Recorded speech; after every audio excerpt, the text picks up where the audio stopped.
Stacy from Art Journal Life. Okay, well, we're trying to make this work. I feel like I'm crooked here. Okay, welcome everybody. I'm here looking at the chat. I've got my chat all set up. I'm ready to go. So today we're going to work in this book. I talked about it yesterday. I have some things that I might want to add to this book. I'm going to talk a little bit about what we talked about yesterday.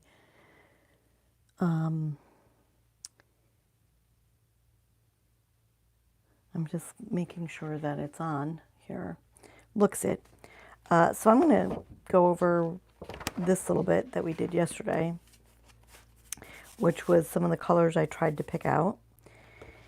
And this is my watercolor sheet, but this is watercolors on mixed media paper, which is very, very smooth, and it's mixed media paper. It's really not watercolor paper. It's much different than this. This is cold press watercolor paper. So I'm going to do a little demo on the cold press watercolor paper with some of these colors, the Viviva color sheets. We're going to talk about finishing this piece. I had some ideas here. I found this that I want to add to it. So we're going to work on that too.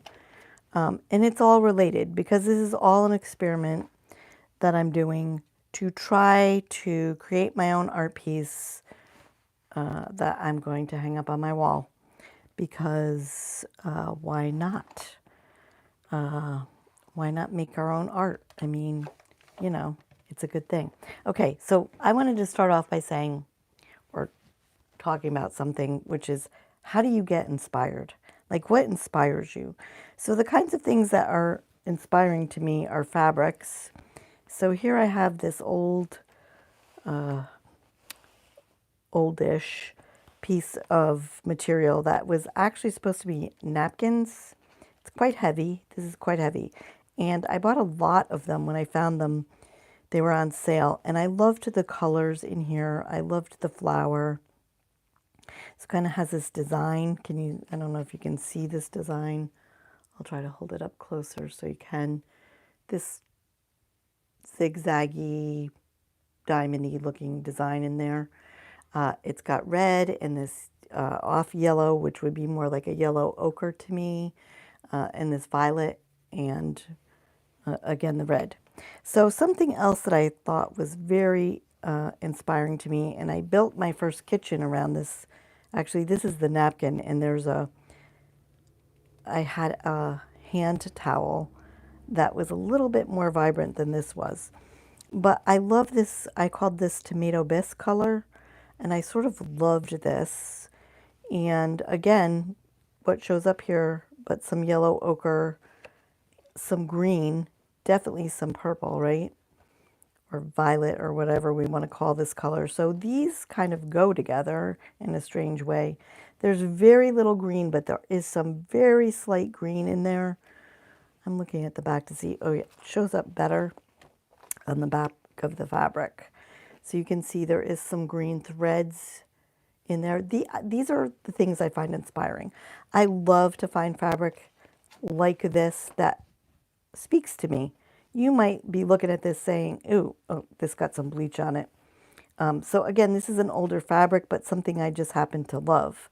I do love this green color too. I loved this whole piece of fabric.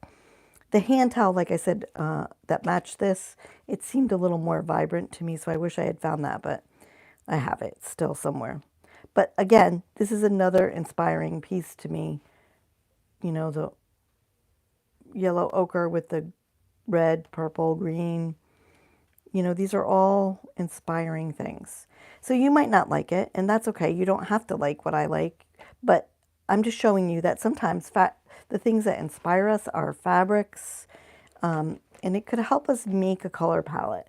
Like if you have a favorite pillow or a favorite, you know, bedspread or a favorite tablecloth, or I mean, it could be almost anything. Or if you go anywhere and you saw fabric in a shop or some curtains, I mean, anything is available to us to be that inspiration. So Again, I call this sort of a tomato bisque kind of color. It's not really orange to me. It's not really red. It's more of a pinkish orange. Maybe I'd go there. But all these colors, they all go together. So this is helping inform my color palette that we were talking about yesterday. Hi, Laura. How you doing? Welcome to the live stream, Laura. How cool. Okay, so I wanted to do some swatching of some of these colors that I thought I might use in this bigger color palette for myself. So I'm going to do a little swatching here before I finish the little art piece that we had. Just because I truly felt like I wanted to do that. So I'm going to start with this yellow ochre kind of color. This pen brush is still looking like it's got some blue in it. Oh, this is the wrong color yellow. This is that bright yellow. It's chroma yellow. I want the ochre. So it's this one. Now again, these Viviva color strips are quite juicy and pigmented. So you can see it looks brown, but then it kind of fades out into this yellow, more yellowy color. So this reminded me of this color over here, which was Indian yellow hue, I believe. I didn't write them down, which I probably should have. So I wanted that color. I wanted to use this deep pink color. So this the Viviva color sheets have these piece of, I guess I would call it heavy waxed paper in between so that you can flip while you're using it. So you don't need to be worried about it. So the color that I think best matches this at this point is this deep pink, it's called. Now you can see, I don't know, it looks greenish there really, but let's wet this.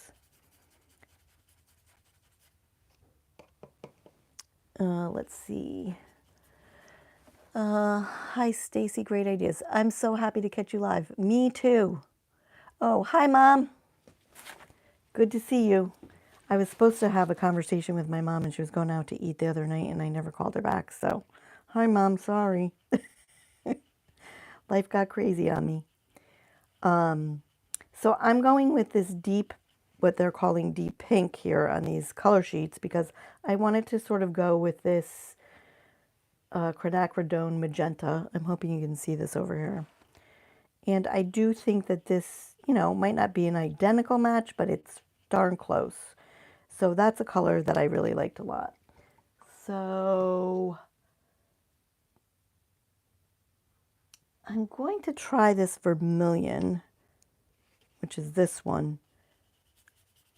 For if I wanted to add that, remember I said that I thought one of those colors was, well, I called it tomato bisque. This one. So if I wanted to add a little orange to that, maybe this vermilion would be the color. I'm not sure. I did wet this right. So now these colors definitely look different on watercolor paper.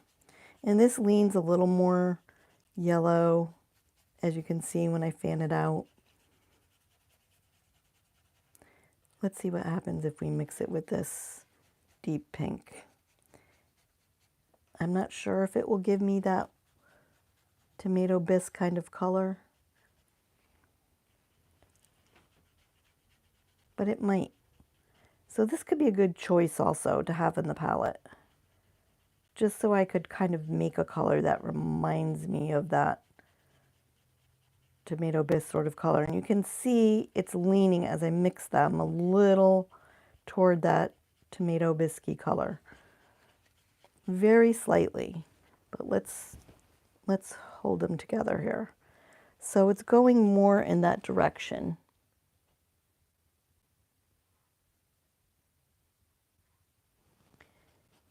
I'm reading my comments while I So it is going more in that direction. It might not be perfect, but it might be something that I can work on.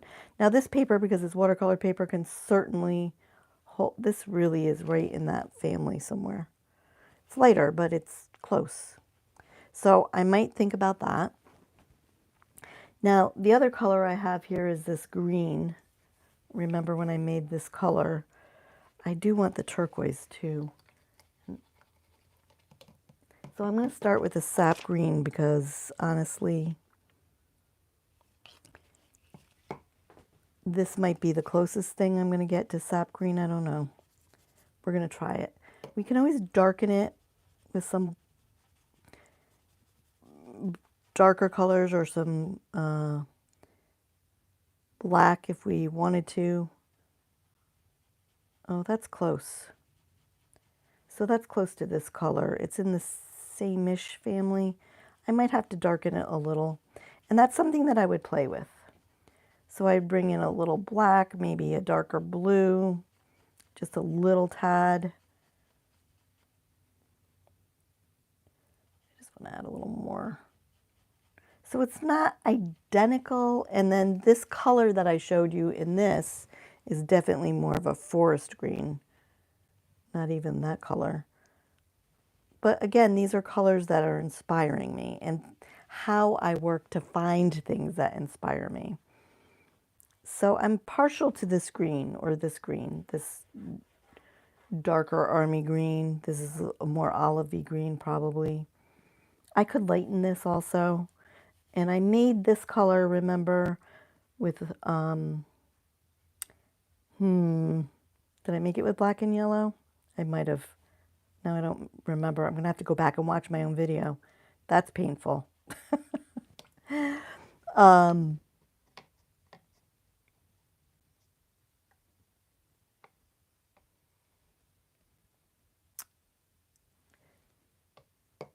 Thank you, Laura. She said she loves the things I do. Thank you so much. Okay, so there's that. And then the only other thing I thought of is I want this more turquoise. So here's the turquoise. So I'm going to say it's this Viridian sort of color. That would look good with it. So I'm going to try that, which is here somewhere.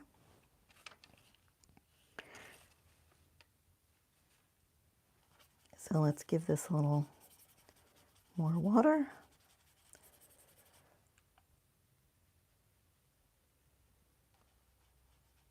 Yeah, that looks pretty much like this turquoise if you ask me.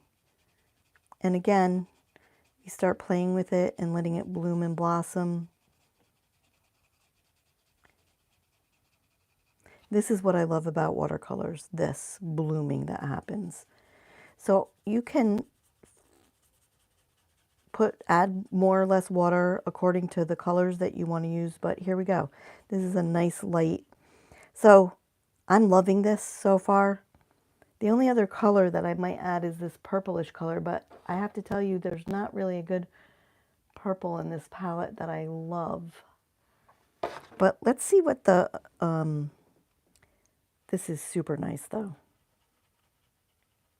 Oh, and I'm really loving, like in here, I'm loving this as a palette. So here we go. So this is how you discover what you want to use for a palette in whatever it is you want to make. So violet,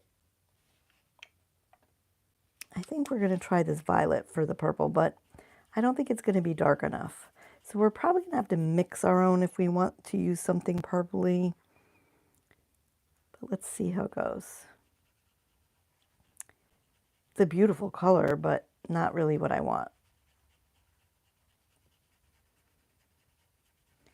Again, you can add more water to make it lighter. Now it gets a little bluey toward the end here, I see. So this one I would X out. If I wanted to find something, I would look for something this dark purple. But the other colors, like I'm loving this, I love this, and I certainly love that. So this is getting me closer to my palette and closer to some of the choices that I think would look great for the art piece that I'm going to make, whatever that may be. So I'm going to let these dry, and I'm going to go back to my original piece over there. So try to find your inspirations. You can find them out in nature. I mean, right now I'm in New England and things are blooming like crazy. So you should be able to even be inspired by things that are blooming out in nature, out in your yards, out in a park you go to. I mean, you know, or you could open up a magazine and thumb through a magazine and look for things that inspire you from the magazine to inspire colors. So this is that page I started the other day. I am going to glue this with this jagged edge in here and then probably eventually cut that off. But I loved this idea, sort of like a broken image. I'm not sure where I'm going with this piece, but I'm loving it. And then I found this and I'm like, ooh, I want to add this. I'm not sure where I want to add it or how I want to add it. Maybe like this. I could even go over here.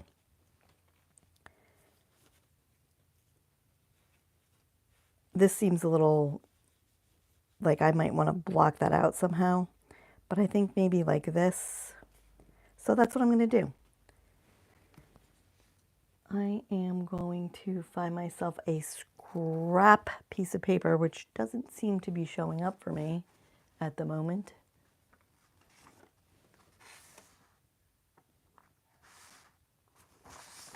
Let's see if I have one over here. Okay, so I'm just gonna use the back of this, which will work. Just put my glue stick on. So I told everybody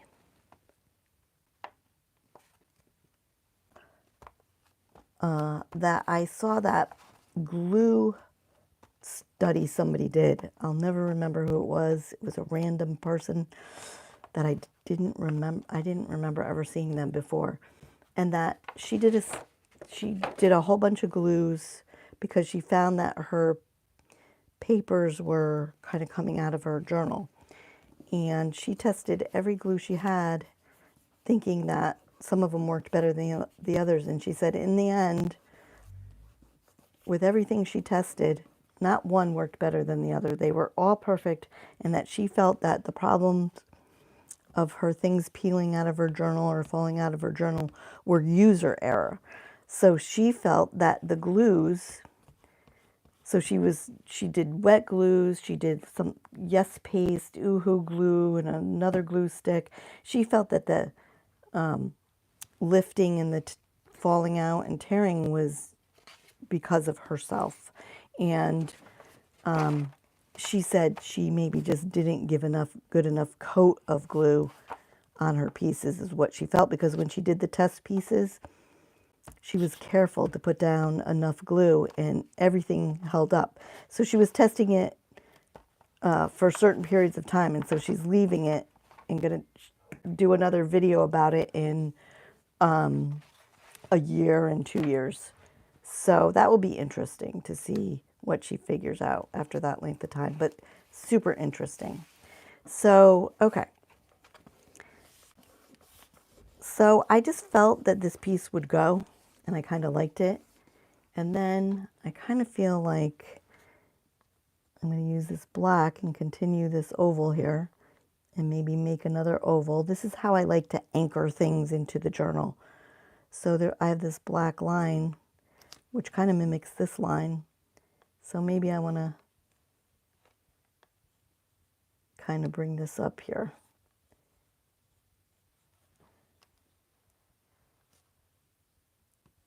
And carry it throughout. So these are just random marks that I think of making. I have this pink, I don't know, this might be,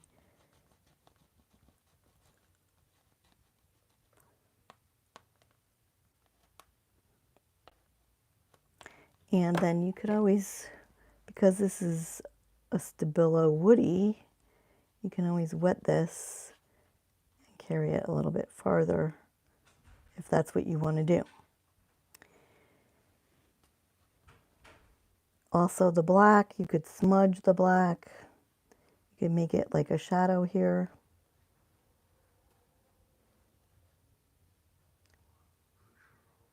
Which I kind of really enjoy.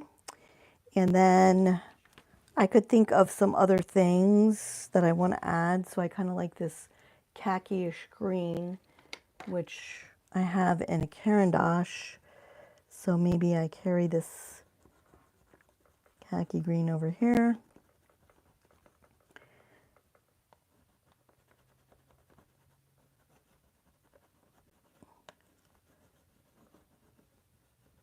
Now, I want to obliterate this a little bit more,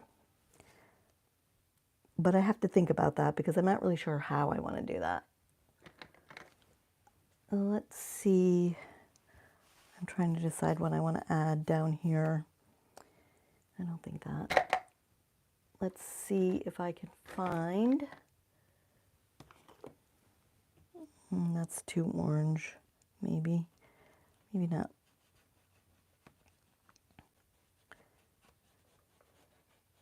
Again, these are just all things that I add. Okay.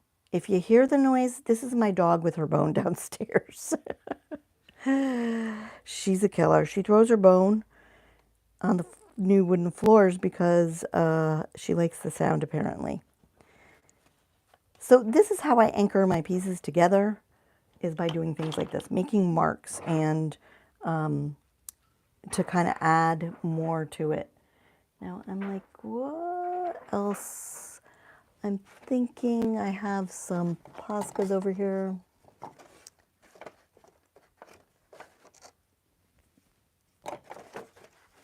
I was looking for my black Posca, which isn't there. I have one here. So that's not the one I wanted. Okay. So I have these dots. I might mimic a little bit over here. Now you could write in this spot. You could save it for some writing. But I like some mark making.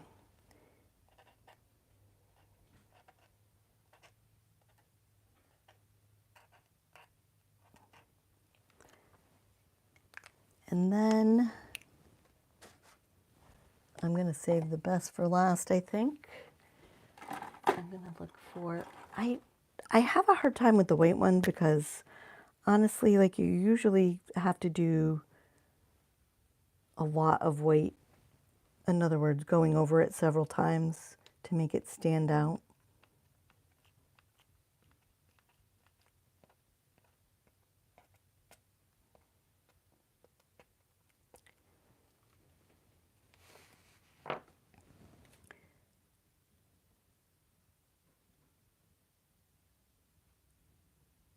Oh, so my mom said she's never had a problem over the years with art glitter glue. A lot of people talk about the art glitter glue. Even metal keys on paper. Ooh, interesting. So a lot of people have told me about the art glitter glue, and they really like it a lot. So that's interesting to hear, Mom. And thank you for sharing. So a lot of people, I mean, everybody has their thing that they love, right? So,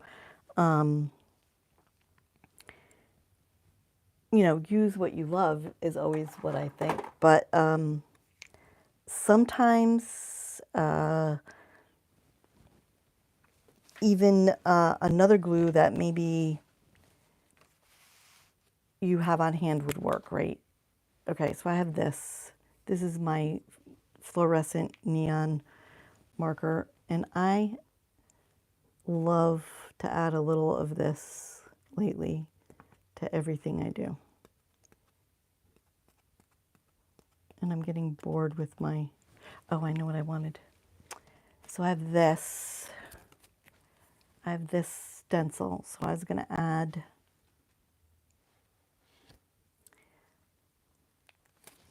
I was going to add this circle.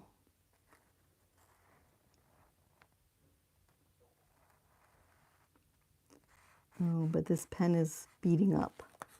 So I don't know what I have on here, but it's not, I'm going to actually blot this off, but it's not really sticking to this right here. So I'm going to take that off. But I wanted to add circles, so let's play with that. Anyways, I think, you know, we all have our favorite things, and they all potentially work.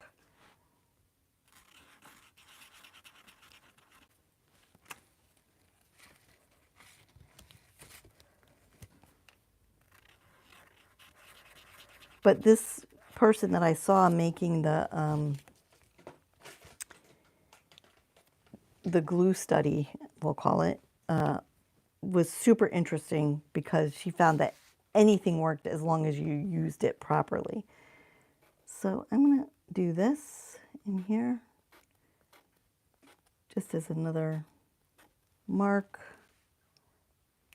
I'm going to wipe my tip off because it does have some black to it from that up there.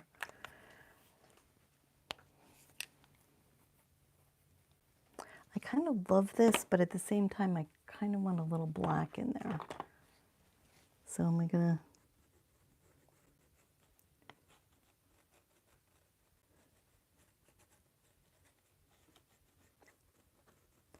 I feel like it's a vein in a rock or something. And I love sort of this simple idea here. I want this to dry so I can do something around it, and I wanted to do something here.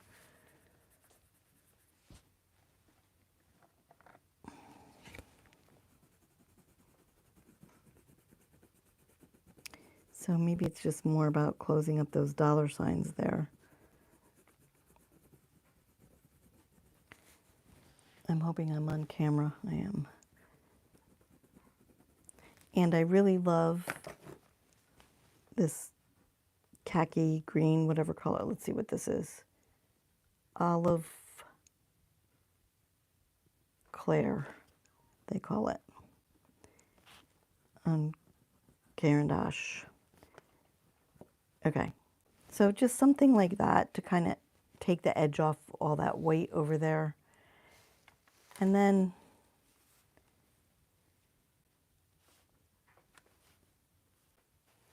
I don't know. What else can I add to it? Maybe I need to stop here.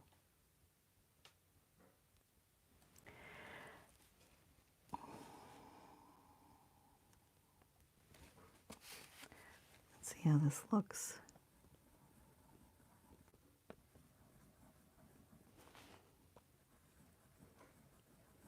In there.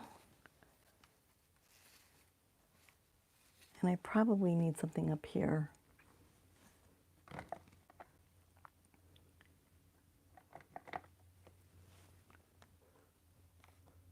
Nope, don't like that.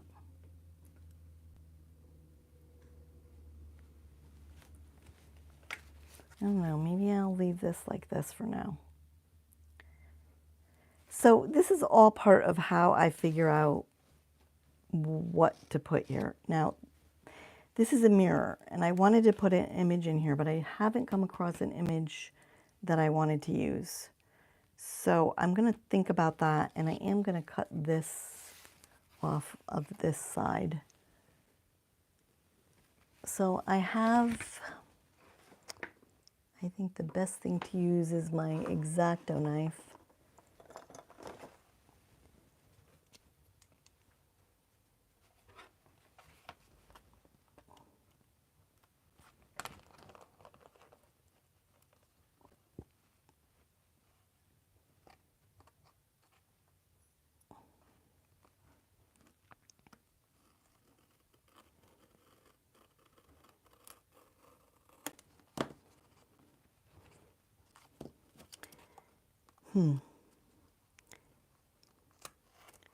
There we go. I just wanted to trim off the edge there. And there's still this little piece here.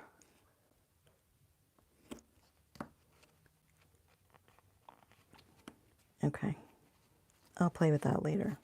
But this is how I make this cohesive, right? I blend things together. I look at the colors and try to not exact match, but match them up, bring something more to everything I've got going on here.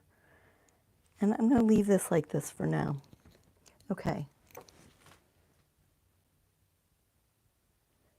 Oh, a self-reflection quote could be neat in the mirror if you don't find an image you like for it. That's a great idea. This is whoa, wow, wee. Thank you. That's a really, really good idea. So I do have some words I thought on my desk, but I don't see them right now. But that's a really good idea. So maybe I will do that. So for now, I'm going to say happy Friday. Enjoy your weekend, everybody. Thank you for being here. And by the way, thank you for all of you who have subscribed. Honestly, like I can't thank you enough. I made it to 1,000 yesterday, and it's pretty exciting to say the least, because that's what matters in YouTube land. It's what helps get you more views, makes your channel maybe a little bit bigger.